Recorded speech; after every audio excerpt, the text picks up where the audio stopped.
আপনাদেরকে একটা সুসংবাদ দিচ্ছি। আমাদের বান্দুয়াইন, আমার এলাকার নাম হলো বান্দুয়াইন, বান্দুয়াইন দারুল উলুম মাদ্রাসা আল্লামা মুফতি দেলাওয়ার হোসেন সাহেবের প্রতিষ্ঠিত আগামী 21শে ফেব্রুয়ারি রোজ রবিবার আমাদের এখানে বাৎসরিক মাহফিল। আসন অলঙ্কিত করবে বাংলাদেশের সারা জাগানো আলোড়ন সৃষ্টিকারী বক্তা হযরত আল্লাহ মাওলানা মামুনুল হক সাহেব। খুশি হয়েছেন না? এখন তো অনেক জায়গায় ওনাকে আসতে দেয় না। ইনশাআল্লাহ আমাদের এখানে উনি আসবেন, দোয়া করবেন, আলোচনাও করবেন। আল্লামা খালেদ সাইফুল্লাহ আইয়ুবী উনিও আসবেন, আল্লামা আবু তাহের আল মাদানী উনিও আসবেন, আমার কাকা জান আল্লামা মুফতি দেলাওয়ার হোসেন সাহেব, বাংলাদেশের গ্র্যান্ড মুফতি মুফতি দেলাওয়ার সাহেব উনিও আসবেন, আল্লামা মুজাম্মেল হক আহমদী সাহেব উনিও আসবেন, উজানির পীর বর্তমান পীর হযরত মাওলানা ফজলে আলাহি সাহেব উনিও আত্মাশরীফ আনবেন ইনশাআল্লাহ। আপনারা যারা পারেন ইনশাআল্লাহ যাবেন। আমাদের বিশাল মাদ্রাসা হয়েছে এখন, ইনশাআল্লাহ আপনারা যারা পারেন যাবেন।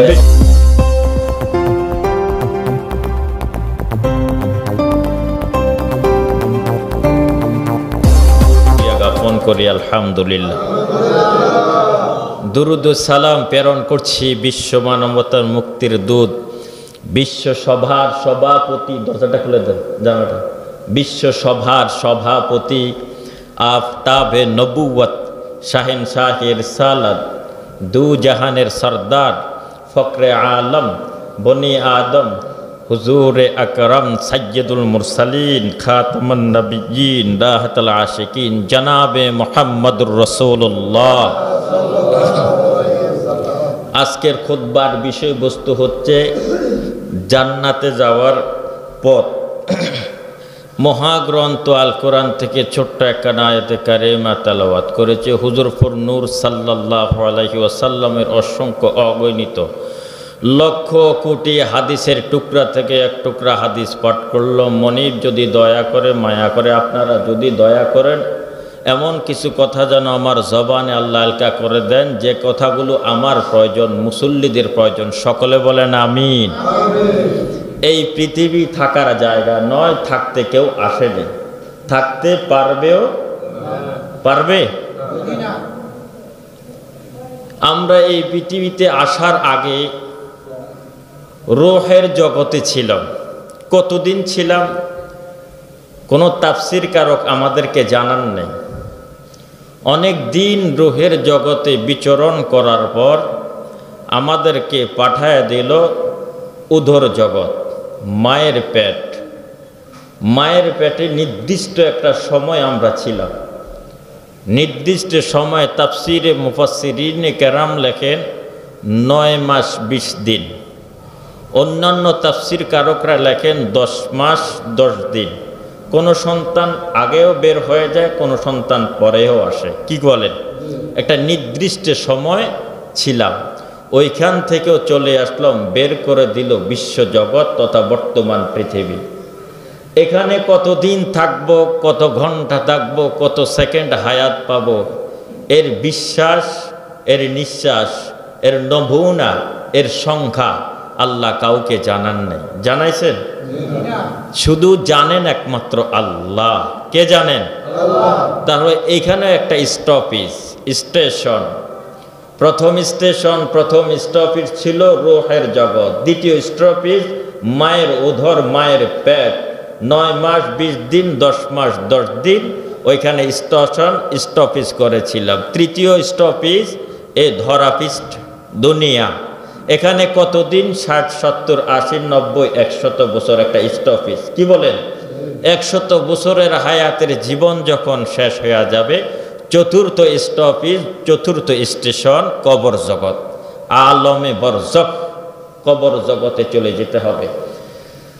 হাদিসের ভাষায় বলা হয়েছে কবর জগতে কতদিন থাকবো তাও আমাদেরকে বলা হয় নাই।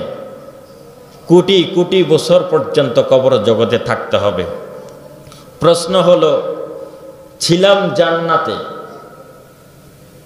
আলমে আর রহমান কি জান্নাতে, আসলাম মায়ের উদর দুনিয়া, গেলাম কবর।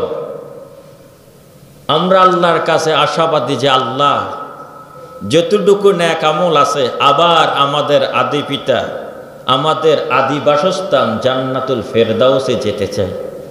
সুবহানাল্লাহ বলবেন না? আপনারা সকলে জান্নাতের বাসিন্দা না? আদম এবং হাওয়া উভয়জন জান্নাতে ছিলেন, শুধু একটা ভুলের কারণে উভয়জনকে বের করে দেওয়া হলো। একটা ময়ূর ছিল তাদের সাথে, ময়ূরকে বের করা হলো। কোনো এক ইতিহাসবিদ বলেন তা সাপ ছিল, যাক ভিন্ন কথা। মা হাওয়া, বাবা আদম উভয়জন জান্নাতে ছিলেন, ওনাদের সন্তান আমরা। তো আমরা কোথায় ছিলাম? জান্নাতে। উনি আমার পিতা, আমি ওনার সন্তান, ওনার ঘরে আমার স্থান। তাহলে উনি যদি জান্নাতি হয়, আমি কি হব? এই কথা বলেন না কেন?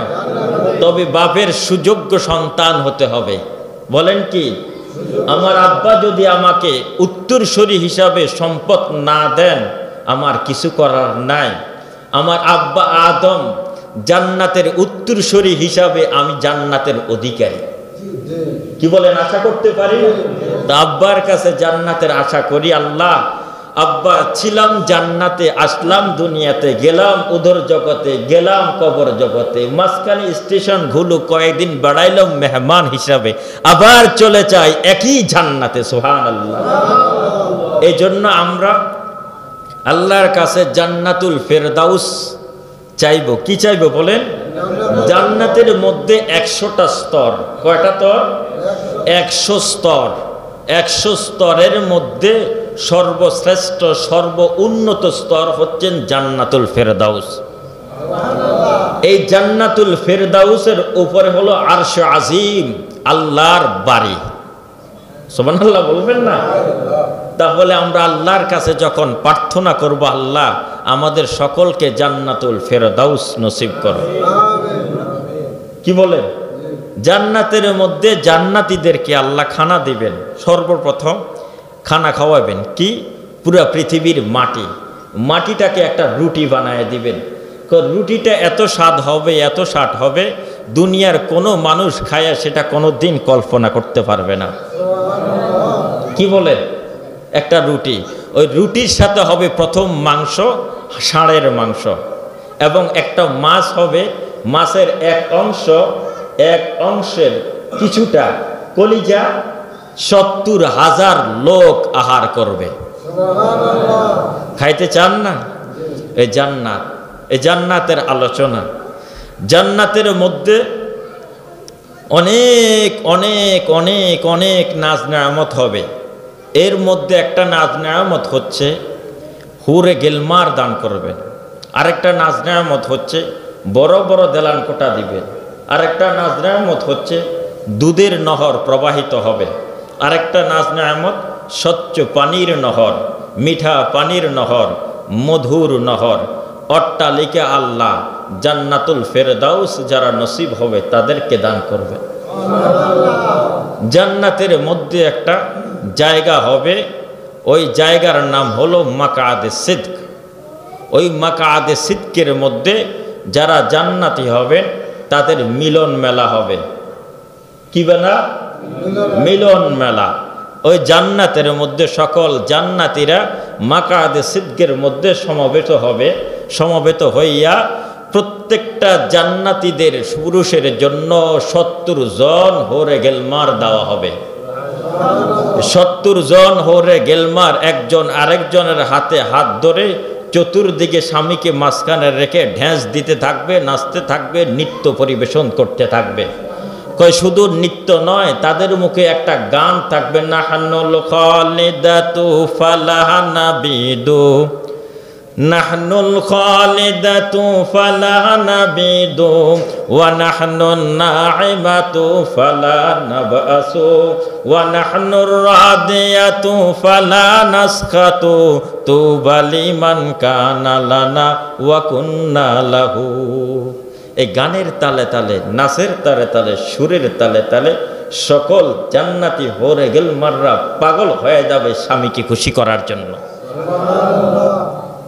সকল হোরে গেলমাররা কই তাদের দেহটা এমন হবে 70টা গজ যদি কোনো কাপড় পরিধান করে, এরপর তাদের রগের ভিতরে যেটা চলে ওটাই স্তূপ দেখা যাবে, এত সুন্দর হবে। কোন জান্নাতি হুর যদি দুনিয়াতে একবার উকি মেরে চাইতো, পুরোটা দুনিয়া তার চোখের আলো দ্বারায় আলোকিত হতো। এই পরিমাণ হোরে গেলমাররা সুন্দর হবে। ওই হোরে গেলমাররা তাদের স্বামীকে আনন্দ দিতে থাকবে, আনন্দ দিতে থাকবে। ঠিক এই মুহূর্তে একটা গাছ হবে ওই জায়গায়, ওই গাছের নাম হলো সাজারায় তুবা। তুবা নামক একটা বৃক্ষ, বৃক্ষের পাতাগুলো খুব চিকন চিকন হবে। ওই গাছের উপরি ভাগে মিট মিট মিট মিট করে একটা জান্নাতি বাতাস প্রবহমান থাকবে। ওই বাতাস যখন কথা কেন, ওই বাতাস যখন প্রবহমান থাকবে, একটা পাতা আরেকটা পাতার সাথে ঘর্ষণ লাগবে। হাদিস বলে মিউজিক্যাল সাউন্ড, হারমোনিয়ামের সুর শুরু হয়ে যাবে। এই মিউজিক্যাল সাউন্ড, হারমোনিয়ামের সুর যখন শুরু হবে, ওই হোরে গেলমাররা আরো পাগল হয়ে যাবে।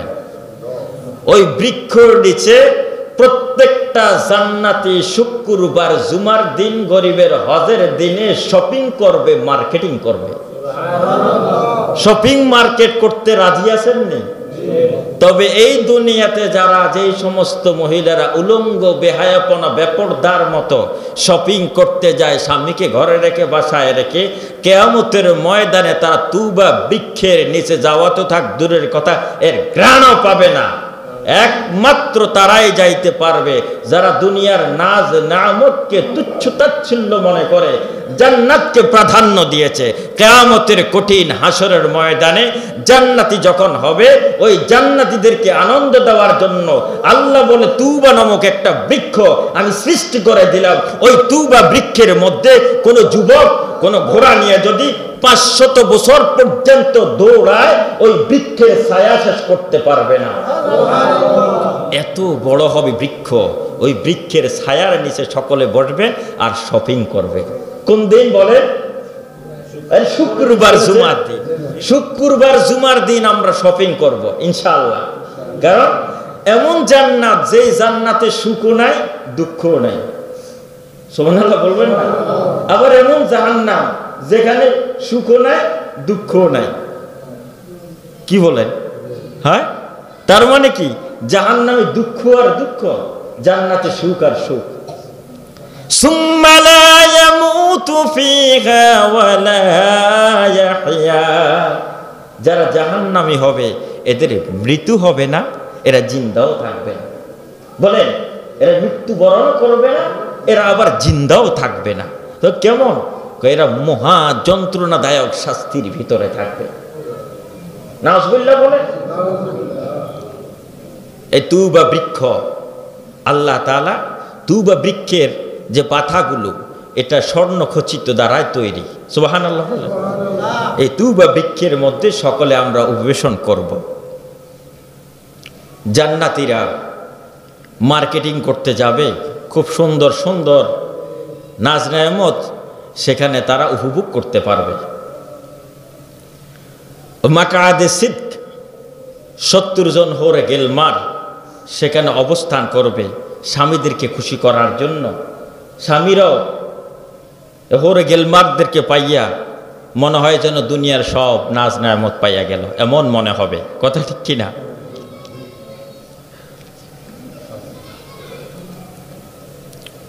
তুবা বৃক্ষের পাতাগুলো একটা পাতা আর একটা পাতার সাথে যখন ঘর্ষণ লাগবে, মিউজিক্যাল সাউন্ড, হারমোনিয়ামের সুর শুরু হয়ে যাবে। আল্লাহ তাআলা ঠিক এই মুহূর্তে বলবেন, সালামুন আলাইকুম ইয়া আবদি ইয়া ইবাদি। হে আমার বান্দারা, তোমাদের মনিবের পক্ষ থেকে সালাম গ্রহণ করো। সকল জান্নাতীরা আশ্চর্য হয়ে উপর দিকে তাকাবেন। উপর দিকে তাকায়া দেখবেন কাউকে দেখা যায় না। না দেখা সত্ত্বে দ্বিতীয়বার আওয়াজ আসবেন, হাল ওয়াজাদতুম ওয়াদাকুম ইয়া ইবাদি।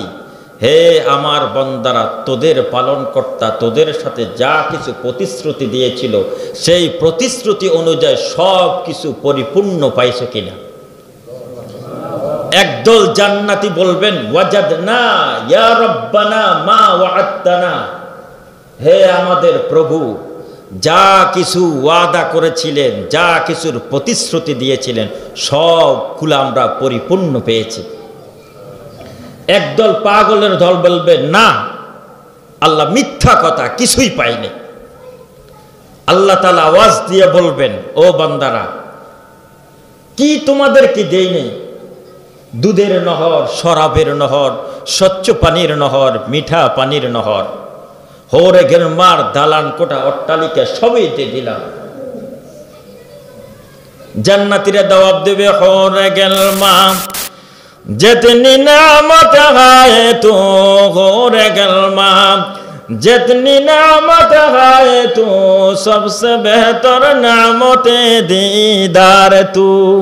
आय अल्लाह, 5 ওয়াক্ত নামাজ পড়েছি জান্নাতের আশা নয়, রমজান মাসে 30টা রোজা রেখেছি কষ্ট করে, আয় আল্লাহ হোরে গিলমানের জন্য নয়। আয় আল্লাহ, হজ করেছি, যাকাত দিয়েছি, জান সদকা করেছি, তোমার ইসলাম মোতাবেক জীবন পরিচালনা করেছি, তোমার নবীর আদর্শকে বুকে ধারণ করে কদম সামনে বাড়াইছি।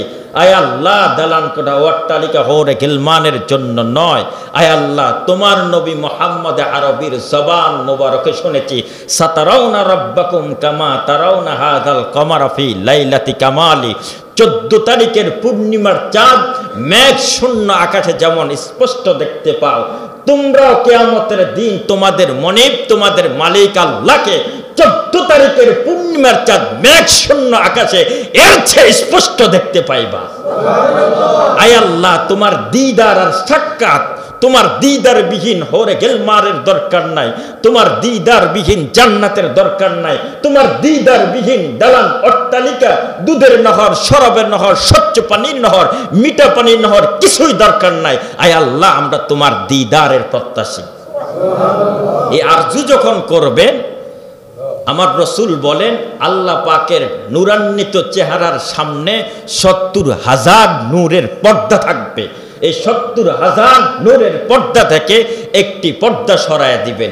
একটা পর্দা সরানোর সঙ্গে সঙ্গে সকল বেহেশতবাসীরা আল্লাহর নূরের তাজাল্লির দিকে সেকেন্ডের ভিতরে তাকাবে, সেকেন্ডের ভিতরে বেহুশ হয়ে পড়ে যাবে। হাদিস প্রমাণ করে এক বেহুশিতে 40,000 বছর কেটে যাবে, কোনো খবর থাকবে না। 40,000 বছর পর যখন তাদের হুঁশ আসবে, তখন আল্লাহ মুস্কি হাসি দিয়া বলবেন, ও জান্নাতি বন্ধুরা, কেন তোমরা বেহুশ হইলা? জান্নাতি বন্ধুরা বলবে, আল্লাহ তোমার নূরের যে পাওয়ার, যে তাজাল্লি, সেটা আমরা বরদাস্ত করতে পারি নাই, তাই বেহুশ হয়ে পড়ে গেলাম। আল্লাহ মুস্কি হাসিয়ে দিয়া বলবেন, ও বন্ধুরা, তোমরা যা বলেছ সত্য বলেছ। আমার নূরটা হলো 2 প্রকার, একটা নূরে জালালি, আরেকটা নূরে জামালি। একটা গরম নূর, আরেকটা মিষ্টি নূর। একটা প্রকাশ করেছে সূর্যের মাধ্যমে, আরেকটা প্রকাশ করেছি চন্দ্রের মাধ্যমে। ও বন্ধুরা, দিনের বেলার দিন যখন 12টা বাজে, ঠিক তদ্রূপ যখন তুমি সূর্যের দিকে তাকাইতে চাও, তোমার দৃষ্টিটা ফেরত আসে, তাকাইতে পারো না। কিন্তু গভীর রাত চন্দ্রের দিকে যখন তাকাও, ঘন্টা কি ঘন্টা চন্দ্রের দিকে তাকাইতে পারো, কোনো সমস্যা হয় না। আমি যে প্রথম সাক্ষাৎকার তোমাদের সাথে দিয়েছিলাম, সেটা নূরে জালালির মাধ্যমে, গরম নূরের মাধ্যমে, তাই তোমরা বরদাস্ত করতে পারো নাই। ও বন্ধু, চলো তোমাদের একটা মাহফিলে নিয়ে যাব। ওই মাহফিলে আমি আল্লাহ স্বয়ং নূরে জামাল নিয়া উপবেশন করব, মিষ্টি নূর নিয়া মন ভরিয়ে তাকায় থাকবা, আর দৃষ্টি ফেরত যাবে না। মাহফিল শুরু হয়ে যাবে, জান্নাতি মাহফিল। কি বলেন, দুনিয়াতে মাহফিল হবে, শুধু তাই? এই দুনিয়াতে যারা মাহফিলের বিরোধিতা করে, তাফসীরুল কোরআনের ভিতর আল্লাহর কসম, কিয়ামতের ময়দানে তারা আল্লাহর জান্নাতের মাহফিলে যেতে পারবে না। আল্লাহর কসম করে বললাম, আল্লাহ জান্নাতি মাহফিল ফেজা কায়েম করবে। এই জান্নাতের মাহফিল শুরু হবে। ইসরাফিল আলাইহিস সালাতু ওয়াস সালামকে আমার আল্লাহ ডাক দিবেন, বলবেন, ইসরাইল, তুমি তো নূরের তৈরি ফেরেশতা। নূরের তৈরি ফেরেশতা হওয়ার কারণে মাটির তৈরি আমার বান্দারা তোমার কণ্ঠ দিয়ে এত সুন্দর আমি আল্লাহ বানাইলাম, জীবনে কোনো দিন শোনে নেই। আজকে তোমার কণ্ঠটা শোনায় দিয়া উদ্বোধনমূলক মাহফিল শুরু করল লগ্নে তুমি হামদে বারে তাআলা পাঠ করে আমার বান্দাদেরকে শোনায় দাও। আল্লাহর আদিষ্টিত হইয়া হুকুমের মাথাহাতে ইসরাফিল আলাইহিস সালাতু ওয়াস সালাম হামদে বারে তাআলা পাঠ করবেন। ইসরাফিলের হামদে বারে তাআলা যখন শুরু হবে, ঠিক আল্লাহ তাআলা এই মুহূর্তে বলবেন, ইয়াতুফু আলাইহিম ফিলদানুম মুখাল্লাদুন বিআকওয়াবিন ওয়া আবারিক ওয়া কাসিম মিন মাঈন। জান্নাতি হুরেগেল মারদেরকে আল্লাহ বলবেন, স্বেচ্ছাসেবক বালক দল, জান্নাতি যুবক ভাইয়েরা কোথায়? যুবকদের কারো কাছে মোটকা থাকবে মোটকা, কারো কাছে জগ থাকবে জগ, কারো কাছে গ্লাস থাকবে। মোটকাওয়ালারা জগওয়ালাদের জগগুলো ভর্তি করে দিবেন, জগওয়ালারা গ্লাসওয়ালাদের গ্লাসগুলো ভর্তি করে দিবেন। আর জান্নাতি গ্লাসওয়ালা যুবক ভাইয়েরা এক একটা গ্লাস এক একটা জান্নাতি ভাইদের কাছে পরিবেশন করতে থাকবে। জান্নাতের গ্লাস, শরবতের গ্লাস যখন দিবেন, জান্নাতি ভাইয়েরা পান করতে দেরি রাসূল বলেন জিহ্বার আগায় শরাবান তাহুরা ওয়াসাকাহুম রাব্বুহুম শরাবান তাহুরা। শরাবে তাহুর যখন জান্নাতি ভাইদের জিহ্বায় পৌঁছবে, পৌঁছতে দেরি আল্লাহ বলে পুরা জান্নাতীদের দেহটা আমি আল্লাহর প্রেমে মালামাল হয়ে যাবে, আমার আল্লাহর জন্য পাগল হয়ে যাবেন তারা। সকল জান্নাতি ভাইদের কাছে শরাবান তাহুর পরিবেশন করতে থাকবে। ঠিক এই মুহূর্তে ইসরাফিল আলাইহিস সালাতু ওয়াস সালামের হামদে বারে তাআলা শেষ হবে।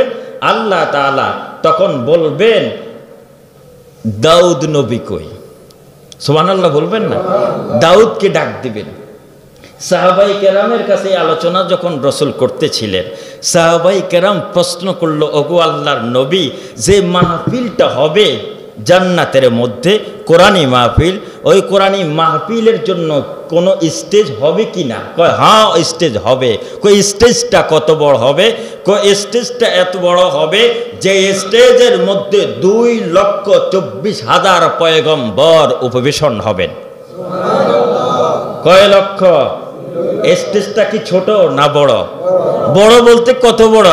দুনিয়ার কোন নেতা, কোন নেত্রী, কোন মন্ত্রী, কোন এমপি এত বড় স্টেজ করার ক্ষমতা আছে? 2,24,000 মানুষ এক স্টেজে সমবেত হতে পারবে, পৃথিবীতে কোনো ধনাঢ্য ব্যক্তির দ্বারা সম্ভব নয়। একমাত্র কিয়ামতের ময়দানে আমার আল্লাহ জান্নাতীদের জন্য এত বড় স্টেজ করবেন যে স্টেজের মধ্যে 2,24,000 পয়গম্বর উপবেশন করতে থাকবে। ওই স্টেজের মধ্যে 2টা চেয়ার হবে, একটা চেয়ার হলো সভাপতির জন্য, আরেকটা চেয়ার হলো প্রধান অতিথির জন্য। একটা চেয়ার স্বর্ণ দ্বারাই খচিত, আরেকটা চেয়ার হীরামণি মুক্তা দ্বারাই তৈরিকৃত খচিত। 2টা চেয়ার 2জন ব্যক্তি বসবেন। একজন ব্যক্তির নাম হলো লা ইলাহা ইল্লাল্লাহ, ইনি হলেন সভাপতি জান্নাতের মুহাম্মাদুর রাসূলুল্লাহ, ইনি হলেন প্রধান অতিথি। সভাপতি প্রধান অতিথি যখন মাহফিলে বসে যাবেন, তখন তো মাহফিলের কার্যক্রম শুরু হয়। 2জন 2 পাশে বসবেন। আমার রাসূল বলেন আল্লাহর বাম পাশে, রাসূল আল্লাহর বাম পাশে বসবেন, আল্লাহ ডান পাশে বসবেন। সভাপতি অনুমতি দিবেন। কে দিবেন বলেন? অনুমতি দিবেন। বলবেন দাউদ নবী কই? দাউদ নবী দাঁড়ায় যাবে, এই তো আল্লাহ আমি হাজির আপনার সামনে। দাউদকে বলবেন, দাউদ মানুষের মধ্যে সবচেয়ে সুরনিত কণ্ঠ আমি তোমাকে দান করেছিলাম। দাউদ তোমার কণ্ঠের সুর শোনার জন্য উড়ান্ত পাখিগুলো তোমার দোতলা ছাদের উপর বসে যাইতো। শুধু তাই নয়, মৎস্যগুলা নদীর কিনারায় ভিড় করতো তোমার কণ্ঠের সুর শোনার জন্য। এত সুন্দর কণ্ঠ আমি তোমাকে দান করেছিলাম দাউদ। আজকের এই মাহফিলের উদ্বোধনমূলক সূরা তাহার শুরু থেকে নিয়ে শেষ পর্যন্ত আমার আল্লাহর আদেশ পাইয়া দাউদ নবী সঙ্গে সঙ্গে 30 পারা কোরআনের হাফেজ হয়ে যাবে। দাউদ নবী কি কোরআন পড়ছে? কিন্তু আল্লাহর আদেশ পাইয়া হাদিসে আছে দাউদ নবী 30 পারা কোরআনের হাফেজ। দাউদ নবী শুরু করে দিবেন, তাহা মা আনসালনা আলাইকাল কুরআনা লিতাসকা, শুরু থেকে শেষ পর্যন্ত এক টানায় বান্দাদেরকে শোনায় দিবেন দাউদ নবী। দাউদ নবীর যখন তেলাওয়াত শেষ হবে, আমার আল্লাহ বলবেন, দাউদ এই কোরআনের জন্য তুমি কষ্ট করো না, এই কোরআনের জন্য উহুদের ময়দানে দান দান মোবারক তুমি শহীদ করো না, এই কোরআনের জন্য তায়েফের ময়দানে কোফাল থেকে তুমি রক্ত ঝরাও না। দাউদ এই কোরআনের জন্য যত কষ্ট, যত ক্লাস, যত ত্যাগ, যত তিতিক্ষা, যাকে পাগল বলেছে, ছোট ছোট তায়েফের ময়দানে ছোট ছোট বাচ্চারা পাগল বলে গালি দিয়ে, পাগল বলে পাথর মেরেছে, এই কোরআনের জন্য যত কষ্ট আমার বন্ধু মুহাম্মদ আরবি করেছে, পৃথিবীর কোন মানুষ আমার এই প্রেমাস্পদের চিঠি মহাগ্রন্থ আল কোরআনের জন্য এত কষ্ট করে নাই, এত আমার এই মহাগ্রন্থ আল কোরআন আমার বন্ধুর কণ্ঠে যত সুন্দর মানাবে, পৃথিবীর কোন মাখলুকাতের কণ্ঠে এত সুন্দর কোরআন মানাবে না। জিনাতুল আইনে সূরাতুল ইয়াসিন, আমার বন্ধুর নামে নাযিলকৃত সূরা ইয়াসিন। ও বন্ধু, তুমি শুরু থেকে শেষ পর্যন্ত পড়ে তুমি উম্মতে মুহাম্মাদীদেরকে শোনায় দাও। আমার রাসূল পড়বেন, পারেন আপনারা? ইয়াসিন ওয়াল কুরআনিল হাকীম ইন্নাকা লামিনাল মুরসালিন। আল্লাহর কোরআনের মতো এত সুন্দর পৃথিবীতে আর কোনো তেলাওয়াত হতে পারে না। পারে? আমার রাসূল সূরা ইয়াসিনের শুরু থেকে নিয়ে শেষ পর্যন্ত তেলাওয়াত করে শোনায় দিবেন। রাসূলের যখন সূরা ইয়াসিনের তেলাওয়াত শেষ হবে,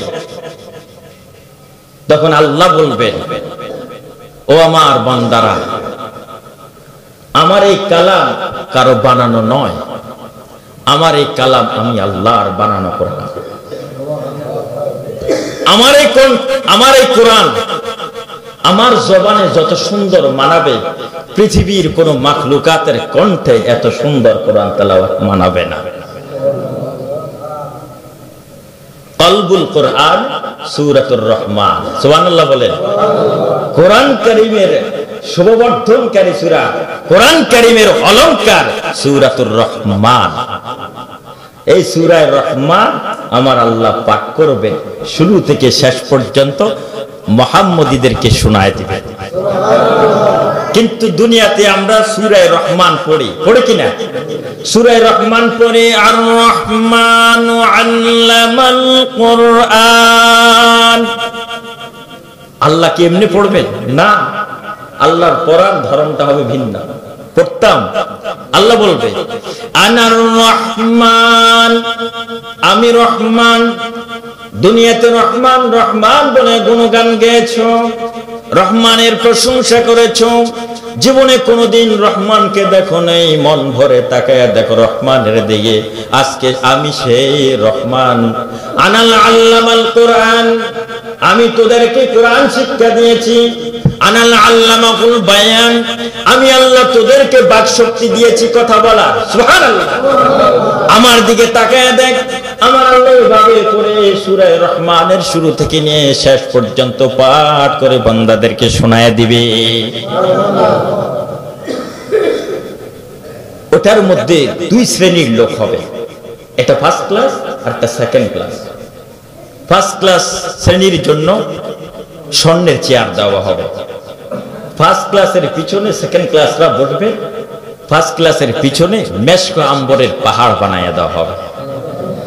এই আলোচনা যখন রাসূল কারীম সাল্লাল্লাহু আলাইহি সাল্লামের সামনে করতেছিলেন, সাহাবায়ে কেরাম জিজ্ঞেস করলেন, ওগো আল্লাহর নবী, এই বিশাল মাহফিল, কোরআনের মাহফিল যেটা হবে, যে স্টেজে হবে 2,24,000 পয়গম্বর, যে স্টেজের প্রথম সারিতে থাকবেন 2,24,000 পয়গম্বর, এত বড় স্টেজ হবে, এত বড় মাহফিল হবে।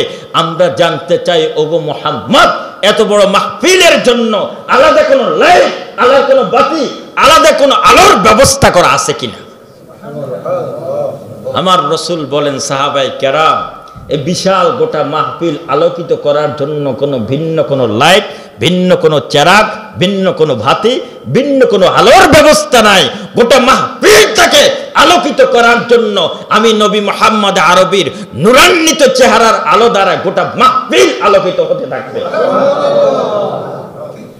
এত সুন্দর এই জান্নাতের বয়ান যখন রাসূল করতেছিলেন, সাহাবায়ে কেরাম চোখের পানি ছেড়ে দিয়ে বললেন, ওগো আল্লাহর নবী, জান্নাতটা এত সুন্দর, তুমি বলেছো আপনি একটা মুমিনকে 10 দুনিয়া পরিমাণ একটা জান্নাত দিবা। জান্নাতটা কত বড়, কি বলে? একটা আপনি মুমিনকে যে ঈমান আনয়ন করেছে তাকে যদি 10 দুনিয়া পরিমাণ একটা জান্নাত দেয়, জান্নাত কত বড়। জিবরাইল আমিনের কথা বলে জিবরাইল আমিন আল্লাহর কাছে ফরিয়াদ করলো, আল্লাহ তুমি জান্নাতের আলোচনা করো, যে জান্নাতের তল দিয়ে দুধের নহর, স্বচ্ছ পানির নহর, মিঠা পানির নহর, মধুর নহর, পানির নহর, দুধের নহর, হরে গেলমার, দালান কোটা, অট্টালিকা, নাজনেবত, শান্তি আর শান্তি, সুখ আর সুখ। এই জান্নাতটা আমি জিবরাইল একটু পরিদর্শন করতে চাই। আল্লাহ বলে, তুমি পরিদর্শন করবা? কয় হ্যাঁ। এখন জিবরাইলকে চিনেন? একটু কথা বলি। জিবরাইল আলাইহিস সালাতু ওয়াস সালাম হচ্ছে তিনি পৃথিবীর সবচেয়ে দ্রুতগামী যানবাহন। জিবরাইল, যার দৌড়ের কাছে কোনো কিছু টিকে খুলতে পারে না। ইউসুফ নবীকে তার ভাইয়েরা কেনানের কূপে ফেলে দিল। আল্লাহ বললেন, জিবরাইল তুমি কোথায়? কয় আমি সিদরাতুল মুনতাহা। কয় কি করো? কয় বসে বসে আপনার খুশ আলাপ শুনতেছে। সুবহানাল্লাহ। এখানে বসার কোনো দরকার নাই। আমার বন্ধু ইউসুফকে তার ভাইয়েরা কেনানের কূপে নিক্ষেপ করে মেরে ফেলতে চায়, যা জান্নাত থেকে স্বর্ণের চেয়ার নিয়ে ইউসুফের ফাঁসায় তুলে ধর। জান্নাত কোথায়? 7তম আসমানের উপরে। আরে বলেন না, ওয়ালাকাদ রাআহু নাজলাতান উখরা ইনদা সিদরাতিল মুনতাহা ইনদাহা জান্নাতুল মাওয়া। 7তম আকাশের উপরে সিদরাতুল মুনতাহা, সিদরাতুল মুনতাহার উপর বড়ই গাছ, বড়ই গাছের উপরে জান্নাতুল মাওয়া। সেখান থেকে জান্নাতের চেয়ার নিয়ে ইউসুফ নবীর ফাঁসায় কেনানের কূপে তুলে ধরলেন। কতক্ষণ লাগছে? কই সেকেন্ডের ভিতরে জান্নাতে চেয়ার নিয়ে জিবরাইল পৌঁছে গেছেন। এত বিশাল দ্রুতগামী যানবাহন জাফর জালাল জিবরাইল আমিন ভ্রমণ করতে চান জান্নাতে। আল্লাহ বলে, বন্ধু জিবরাইল, যা তোকে জান্নাত ভ্রমণ করার আমি আল্লাহ দিয়ে দিলাম অনুমতি। জিবরাইল এত দ্রুতগামী যানবাহন। এখন জিবরাইল আমিন জান্নাত ভ্রমণ করবেন, পরিদর্শন করবেন। জান্নাত ভ্রমণ করতে করতে করতে করতে করতে করতে করতে করতে যখন শেষ হয়ে আসলো, আল্লাহকে জিজ্ঞেস করলো, আল্লাহ আপনার জান্নাতের শেষ সীমানাটা কতটুক দূরে একটু জানতে চাই। আল্লাহ বললেন, জিবরাইল 1 সেকেন্ড নয়, 2 সেকেন্ড নয়, 1 মিনিট নয়, 2 মিনিট নয়, 1 ঘন্টা নয়, 2 ঘন্টা নয়, 1 দিন নয়, 2 দিন নয়, 100 বছর নয়, 200 বছর নয়, 1000 বছর নয়, 2000 বছর নয়, দীর্ঘ 33 লক্ষ 3.5 লক্ষ বছর দৌড়ার পরে আমি আল্লাহকে তুমি প্রশ্ন করে জানতে চাও জান্নাতের শেষ সীমানাটা কোথায়? ওরে ভাই জিবরাইল, জান্নাতের মধ্যে যে আমি আল্লাহ 8টা খুঁটি নির্মাণ করেছি। ও জিবরাইল শোনো, ভালো করে শোনো, ওই 8টা খুঁটির মধ্যে থেকে এখনো তুমি প্রথম খুঁটি অতিক্রম করতে পারো না। জান্নাতটা কত বড় দেখছেন? তা আল্লাহ যে বলছেন আপনি একজন মুমিনকে 10 দুনিয়া পরিমাণ একটা জান্নাত দিবেন, জান্নাতুল ফেরদাউস। সুবহানাল্লাহ। ইন্নাল্লাহা আশতারা মিনাল মুমিনিনা আমওয়ালাহুম ওয়া আনফুসাহুম বিআন্না লাহুমুল জান্নাহ। আল্লাহ তাআলা মুমিনের জান এবং মালের বিনিময়, মুমিনের জান এবং মালের বিনিময় জান্নাত ক্রয় করে নিয়েছেন, বিনিময় দিবেন জান্নাত। আপনি কি জান দিতে পেরেছেন? জান দিতে পেরেছেন? পারেননি। মাল দিচ্ছেন। এই মেয়ে, একটা সিগারেটের দাম, একটা গুল্লিপ সিগারেটের দাম 10 টাকা, ভ্যানসন সিগারেটের দাম 15 টাকা, এক প্যাকেট ভ্যানসন সিগারেটের দাম 250 টাকা। কিন্তু যদি বলা হয় মসজিদে 10টা টাকা দাও, টাকা বাইর হয় না। অথচ আল্লাহ বলছেন বিআন্না লাহুমুল জান্নাহ, জানেরও মালিক আল্লাহ, মালেরও মালিক আল্লাহ। জান দিয়েছেন যিনি, মালও দিয়েছেন তিনি। আল্লাহর দেওয়া জান, আল্লাহর দেওয়া মাল, আল্লাহর রাস্তায় যদি খরচ করতে পারো, নবীর ঘরে যদি খরচ করতে পারো, আমার ঘর মসজিদের মধ্যে যদি লাগাইতে পারো, বিআন্না লাহুমুল জান্নাহ, ফ্রি একটা জান্নাত তোদেরকে দিয়ে দিব। এত মসজিদে যত সিরা টাকা দিবেন, কি বলেন, যত সিরা টাকা। এই মেয়ে, একটা গোল্লিপের টাকাও তো দিতে পারেন না, ভ্যানসনের টাকা দেন না। হ্যাঁ, একটা মোর কত টাকা জানেন? একটা মোড়ে 20 টাকা। মোর সিগারেট চেনেন না? কালো মোর সিগারেট। হ্যাঁ, বলে হুজুর আপনি চিনেন কেমনে? আমার বন্ধু গত আগের সপ্তাহে প্রোগ্রাম করেছিলাম চট্টগ্রাম। তো বন্ধু বললো, এটা তুমি পতেঙ্গা হয়ে আমার বাসায় ঢুকিও। ওর বাসায় ঢুকছে, ওর তো দোকান আছে। তা বললাম এটা কি? কই মোর। এটা কি? ভ্যানসন। এটা কি? গুল্লিপ। এটা কত? এটা কত? এটা কত? তো তখন জানতে পেরেছে, হায় রে আল্লাহ, একটা আগুনের দাম যদি এত বেশি হয় তাহলে আর কি বলতাম। যাক, আল্লাহ পাক আমাদের সকলকে জান এবং মাল আল্লাহর রাস্তায় খরচ করার তৌফিক দান করো। এই যে জান্নাতের আলোচনা করলাম, এই জান্নাতে যেতে চান তো জান্নাতে যাইতে হলে নামাজ ছেড়ে দিতে হবে। কি বলেন? এই যুবক ভাইয়েরা, আজকে শুধু ইমামের সাথে 2 রাকাত পড়ে চলে যাবা। আরে কি কয়? হ্যাঁ, 2 রাকাত পড়ে চলে যাবা। গতকালকের আগের মাহফিলে বলেছিলাম, জান্নাতের আলোচনা করতেছিলাম, যুবকরা বললাম কে কে যাইবা, সকলে হাত তুলছে। তাহলে বললাম আজকে থেকে যত বেশি ফ্রি টক টাইমে SMS করতে পারো, তত বেশি জান্নাতের ভাগীদার হইতে পারবা। আল্লাহ যুবকদেরকে হেফাজত করে। সকলে বলেন আমিন। হাযা মা ইনদি ওয়াল ইলমু ইনদাল্লাহি আলাইহি তাওয়াক্কালতু আলাইহি মুনিব। আমরা যারা ক্বাবলা জুমা পড়ে